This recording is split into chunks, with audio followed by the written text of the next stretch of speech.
Hi friends, welcome back to our channel the gainer. दोस्तों, हम आज जो आपके लिए टॉपिक लेके आए हैं, जो बात हम आपसे शेयर करना चाहते हैं, वो बेसिकली आज के सबसे ज़्यादा इन प्रोडक्ट और लोगों के सबसे ज़्यादा पैसा लगने वाले एरिया के बारे में हम आपसे बात करने जा रहे हैं। तो आज हम आपसे बात करेंगे शेयर मार्केट के बारे में। जैसे कि हमने देखा होगा कि पोस्ट कोविड मार्केट ने बहुत ही ड्रास्टिक टर्न लिया है, मार्केट में बहुत ही तेज़ी दिखने को बन रही है। हर कोई सोच रहा है कि वो मार्केट में पैसा बना सकता है और वो बनाएगा। इसलिए अगर आप आज की डेट में सिर्फ डीमैट अकाउंट ओपनिंग का डेटा भी चेक करेंगे तो वो ऑल टाइम हाई जा रहा है। उसने पिछले सारे रिकॉर्ड्स तोड़ दिए हैं। स्पेशली जब से ये कंपनीज लाइक ज़ीरोधा, अपस्टॉक ये आई हैं, इनकी वजह से डीमैट ट्रेडिंग करना और भी आसान हो गया है। हर कोई अपने मोबाइल से ही शेयर ट्रेडिंग कर सकता है, शेयर खरीद सकता है, शेयर बेच सकता है। और मार्केट में बहुत सारी कंपनीज ऐसी आ गई हैं जो आपको शेयर खरीदने या बेचने की टिप्स प्रोवाइड कर रही हैं। कौन सा शेयर कब खरीदा जाना चाहिए, कब बेचा जाना चाहिए। बट यहीं पे हमारा एक क्वेश्चन आता है कि आपको उस शेयर मार्केट के बारे में क्या पता है। क्या आप सिर्फ लोगों की सुनी हुई बातों पे ही शेयर मार्केट में डील कर रहे हैं, या आप प्रैक्टिकली उस मार्केट को जानते हैं जिसके अंदर आप अपना हार्डकोर अर्न मनी लगा रहे हैं। तो दोस्तों, आज का हमारा वीडियो इसी के ऊपर है, बिगनर्स के लिए शेयर मार्केट का लेसन। बिगनर्स को बेसिकली स्टॉक मार्केट में अगर इंडिया में रहना है तो उन्हें किन चीज़ों का ध्यान रखना चाहिए और उन्हें कैसे कैसे मार्केट के अंदर जाना चाहिए, इसी के ऊपर आज हम बात करेंगे। बट इससे पहले कि हम शेयर मार्केट की टेक्निकलिटीज़ में जाएं, शेयर कैसे सिलेक्ट होता है, उन चीज़ों पे जाएं, हमें पहले अपने आप को चेक करना पड़ेगा कि अगर हम as a beginner share market में आ रहे हैं तो हम बेसिकली मार्केट से एक्सपेक्ट क्या कर रहे हैं।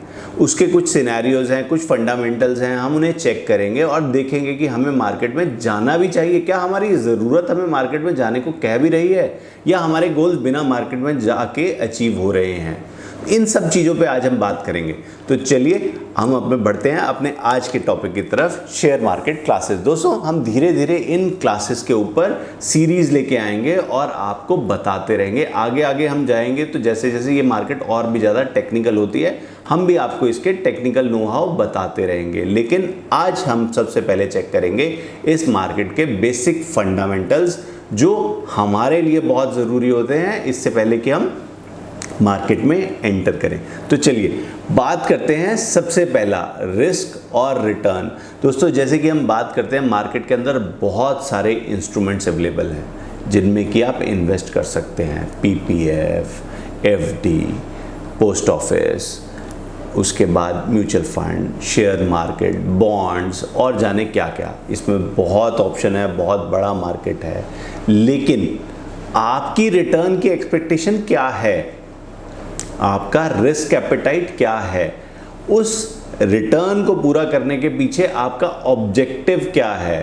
क्या वो जस्ट ये है कि आप शेयर मार्केट में पैसा लगाना चाहते हैं, या आप किसी एक ऑब्जेक्टिव से मार्केट की तरफ जा रहे हैं। इन चीज़ों को आपको बहुत ही ध्यान से स्टडी करना पड़ेगा। बिकॉज हो सकता है स्टॉक मार्केट में ना जाकर आप अगर म्यूचुअल फंड में ही जाएं तो आपका ऑब्जेक्टिव, आपका गोल अचीव हो रहा हो, तो आपको स्टॉक मार्केट में जाने की ज़रूरत नहीं है। जिस मार्केट की आपको नॉलेज नहीं है, उस मार्केट में जा करके अगर आप प्रोडक्ट खरीदते हैं तो नुकसान होने के चांसेस ज़्यादा बढ़ जाते हैं। तो यही कुछ चीज़ें हैं जो आपके लिए जानना बहुत ज़रूरी है कि हम अपनी मार्केट में एंटर करने से पहले अपना रिस्क और उस रिस्क को लेते हुए उसमें क्या रिटर्न एक्सपेक्टेशन है, ये हम जान लें। जैसे कि दूसरी बात आती है कि बेंचमार्क रिटर्न। दोस्तों, स्टॉक मार्केट में ये कहा जाता है कि स्टॉक मार्केट तो रातों रात पैसा डबल भी कर देती है, लेकिन आपको अपना बेंचमार्क हमेशा मार्क करके चलना पड़ेगा। अगर आप स्टॉक मार्केट में जा रहे हैं और पैसा कमा रहे हैं तो उसका बेंचमार्क क्या है, किस चीज़ को आप मेजर कर रहे हैं कि एक एक्स पोर्टफोलियो ने अगर इतना % रिटर्न कमाया है तो अगर मैं स्टॉक मार्केट में जाऊंगा तो मैं इतना रिटर्न ही कमाऊंगा। अगर मैं उससे कम कमा रहा हूं तो मतलब कि मैं कुछ गलती कर रहा हूं। ये बेंचमार्क रिटर्न हमारे लिए इसलिए ज़रूरी है, इसी से हमें ये पता लगता है कि हम सही रास्ते पे जा रहे हैं या नहीं, या हमें कोर्स करेक्शन की ज़रूरत है। तो इन चीज़ों का हमें ध्यान रखना पड़ेगा। ऐसे ही जब हम आगे बढ़ते हैं तो हमें ये भी देखना पड़ेगा कि कौन से ऐसे फैक्टर्स हैं जो स्टॉक मार्केट को इफ़ेक्ट करते हैं। जैसे कि कोरोना का फैक्टर एक बहुत ही नया फैक्टर था, मार्केट ने कभी इतना बड़ा स्लम्प नहीं देखा था, बहुत सारे लोगों ने पैनिक में आके इसमें से पैसा निकाल दिया। तो क्या आप इतना बड़ा स्लम्प अगर आ जाता है मार्केट में तो आप उसको बियर कर सकते हैं? ऐसा तो नहीं है। आपने अपना सारा पैसा उस मार्केट में लगा दिया है और अब आप वो रिस्क को बियर नहीं कर पाएंगे। तो ये कुछ चीज़ें हैं जो हम रिस्क और रिटर्न कैटेगरी में रखते हैं, जिसको कि आपको क्लियरली मेजर करना पड़ेगा। आपको अपने आप को कंसिडर करते हुए इसको चेक करना पड़ेगा, तभी आप इसमें आगे बढ़िए। ये हमारा आपको सजेशन है। दूसरा फैक्टर, दोस्तों हम सब स्टॉक मार्केट में जाते हैं, लेकिन स्टॉक मार्केट में कितनी ऑप्शंस हैं ट्रेड करने के लिए, क्या आप ये जानते हैं? आपके पास स्टॉक मार्केट में कैश में ट्रेड करना भी है, आपके पास F&O सेगमेंट भी है, आपके पास कमोडिटी भी है, आपके पास करेंसी भी है। ऐसे ही बहुत सारे सेगमेंट हैं स्टॉक मार्केट में, लेकिन आपके लायक सेगमेंट कौन सा है, आपको कौन सा सेगमेंट समझ में आता है। हो सकता है आप कैश में इतना इफेक्टिवली काम ना कर पाएँ, लेकिन करेंसी मूवमेंट को आप इजीली जज कर लें। तो आपको किसी भी स्टॉक मार्केट में एंटर करने से पहले अपना एरिया ऑफ एक्सपर्टीज चुनना पड़ेगा। ऐसा नहीं हो सकता कि आपको कैश भी पूरे अच्छे तरीके से आता हो और F&O भी आता हो, करेंसी भी आता हो, कमोडिटी भी आता हो, बिकॉज ये सेक्टर अपने आप में ही इतने वाइड हैं कि आपको एक प्रिसाइज सेगमेंट में जाना पड़ेगा। तो पहले आप ये चेक करिए कि कौन सा सेगमेंट आपके लिए सही है, जिसमें आप जाना चाहते हैं। तो ये सेगमेंट आपको हेल्प करेगा बेसिकली, जो आपका नॉलेज है उसको फोकस करके एक ही एरिया पे और बढ़ाने के लिए। चलिए दोस्तों आगे बढ़ते हैं हम। ऐसे ही बात आती है एनालिसिस। अब जब हम बात करते हैं कि हमने एक पर्टिकुलर सेगमेंट चुन लिया, हमने अपना रिस्क डिसाइड कर लिया, हमने अपना रिटर्न चेक कर लिया, हमने बेंचमार्किंग देख ली, हमने कैटेगरी देख ली, हमने उसके बाद ऑप्शन जो स्टॉक मार्केट में थी वो सब देख लिया, लेकिन अब इसके बाद इन सब चीज़ों को चेक करने के लिए हमारे लिए एनालिसिस कौन कौन सा अवेलेबल है। क्या वो पेड टूल्स हैं, क्या वो फ्री टूल्स हैं, क्या वो मार्केट में इंफॉर्मेशन ईजिली अवेलेबल हो जाती है, ये सब आपको चेक करना पड़ेगा। अगर आप पर्टिकुलरली, चलिए हम इसका एग्जांपल लेके चलते हैं, मान लीजिए हम एक स्टॉक को ख़रीदना चाहते हैं, बट वो स्टॉक में ख़रीदते वक्त हमें क्या क्या चीज़ें पढ़नी ज़रूरी होती हैं, ये भी तो हमें देखना पड़ेगा। हम किसी भी स्टॉक को ख़रीदने से पहले उसकी कंपनी की बैलेंस शीट, उसकी परफॉर्मेंस, उसकी पास्ट परफॉर्मेंस, ये सारी चीज़ें हम जानना पसंद करेंगे। तो जब एनालिसिस की बात आती है तो कुछ की एरियाज़ आते हैं, जैसे कि रेवेन्यू हो गया, कंपनी का रेवेन्यू क्या है, वो लास्ट 3 ईयर का ट्रैक क्या है उसके रेवेन्यूज़ का, उसके कॉर्पोरेट एक्शन यानी कि आज की करंट डेट में कंपनी में क्या चल रहा है, क्या कंपनी किसी को बाय कर रही है, क्या कंपनी को कोई बाय कर रहा है, उसके स्टॉक में सडन मूवमेंट आने का क्या रीज़न हो सकता है। साथ ही साथ कंपनी की बैलेंस शीट, कि उसकी बैलेंस शीट में ऐसा क्या चेंज आया जिसकी वजह से वो स्टॉक एकदम से हाइक ले रहा है। हो सकता है कंपनी को कोई बहुत बड़ा ऑर्डर मिल गया हो, इसकी वजह से वो स्टॉक हाई ले रहा हो। तो ये सारी चीज़ें आपको समझनी पड़ेंगी कि ये सारी चीज़ें आप कहाँ से चेक करेंगे। अगर आप एक पर्टिकुलर स्टॉक बाय कर रहे हैं तो इनके बारे में ज़रूर पढ़िए, ताकि आपको उस स्टॉक में कॉन्फिडेंस आए। ऐसा ना हो कि वो स्टॉक की मूवमेंट अभी और भी हो और आप उससे पहले एग्जिट कर जाएं, या ऐसा ना हो कि स्टॉक में नेगेटिव मूवमेंट आनी हो और आप उस स्टॉक को उसके पीक पे बाय कर लें। तो ये कुछ चीज़ जो है ये हमें ध्यान रखनी पड़ती है एक स्टॉक को बाय करते टाइम या उसका होल्डिंग पीरियड डिसाइड करते टाइम। अभी हम स्टॉक्स पे नहीं आए हैं, अभी तो हम बेसिक अपने क्राइटेरिया क्लियर कर रहे हैं कि हमें क्या क्या चीज़ें ध्यान में रखनी हैं। तो दोस्तों हमने सबसे पहले चेक किया हमारा रिस्क और रिटर्न, उसके बाद हमने चेक किया हमारी ऑप्शंस जिनमें हम ट्रेड कर सकते हैं, तीसरी चीज़ हमने चेक किया एनालिसिस। अब आते हैं दोस्तों हमारी चौथी चीज़ पे, जो कि बहुत ही इम्पॉर्टेंट है, और वो फोर्थ है हमारे चार्जेस।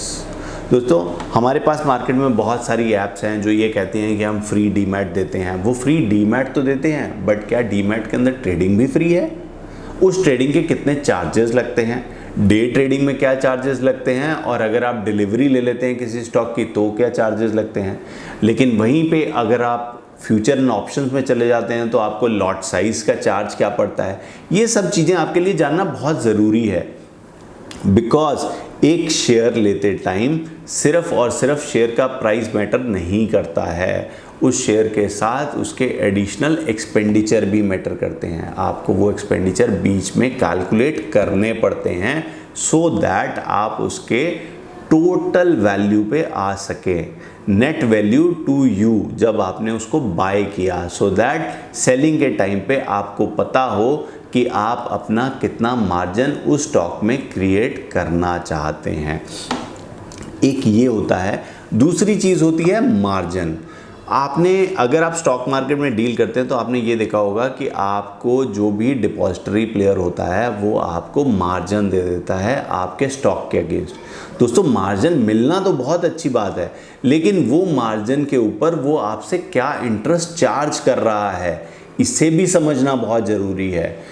नॉर्मली एक डीमैट प्लेयर 24% तक का मार्जिन आपको चार्ज करता है, यानी वो आपको मार्जिन में कुछ पैसे तो दे देगा, लेकिन अगर आपने वो मार्जिन यूटिलाइज कर लिया तो उसके ऊपर आपको सालाना 24% तक का इंटरेस्ट चार्ज हो रहा होता है।